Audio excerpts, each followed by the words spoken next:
Brigadier Shafiq Ali साहब यहाँ तशरीफ रखते हैं, मैं उनको भी खुश आमदीद कहता हूँ।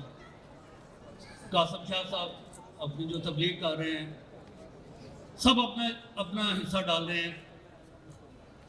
नसीर बागा साहब हमारे सीनियर जर्नलिस्ट, एक नामवर सहाफ़ी पाकिस्तान के लिए, जिन्होंने अपनी कुर्बानियाँ दी, हक सच पे बोले, हक सच लिखा।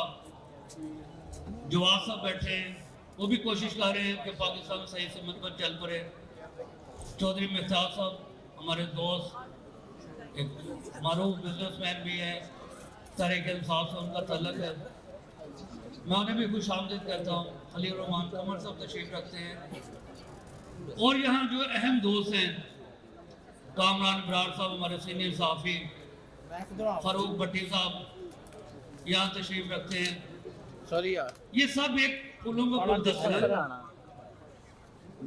आज जो ये काविश शुरू की नजम मजारी साहब ने, चिल्टन लाइफ, मैं पीछे बैठा इनसे डिस्कस कर रहा था कि ये ऑर्गेनिक चीज़ों की तरफ लोगों को मुतवज्जा कर रहे हैं, और ये मैं समझता हूँ पाकिस्तानी कौम पे बहुत बड़ा एहसान है।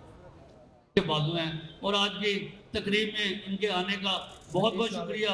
जब जवाब साहब को देखे तो मैंने आगे क्या है, उन्होंने भी पाकिस्तान को अच्छा करने का परचम उठाया हुआ है। अल्लाह इन्हें कामयाबियाँ दे, और जवाब साहब को अल्लाह सेहत हिम्मत दे, जवाब साहब भी इसी तरह कामयाबियाँ हासिल करते रहें।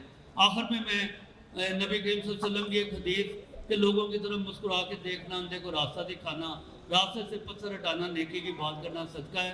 और हज़रत अली रज़ी अल्लाह तआला अन्हु को, जो आज जो ये हम सब इकट्ठे हैं नजम मदारी साहब की क़यादत में, उनकी मेज़बानी में, हज़रत अली रज़ी अल्लाह तआला अन्हु फरमाते हैं कि कामयाबी हौसलों से मिलती हैं, हौसले दोस्तों से मिलते हैं, दोस्त मुकद्दरों से मिलते हैं, और मुकद्दर इंसान खुद बनाता है। और बदकिस्मत है वो शख्स जो दोस्त ना बना सके, उससे भी बदकिस्मत है वो शख्स जो बना दोस्त खो दे।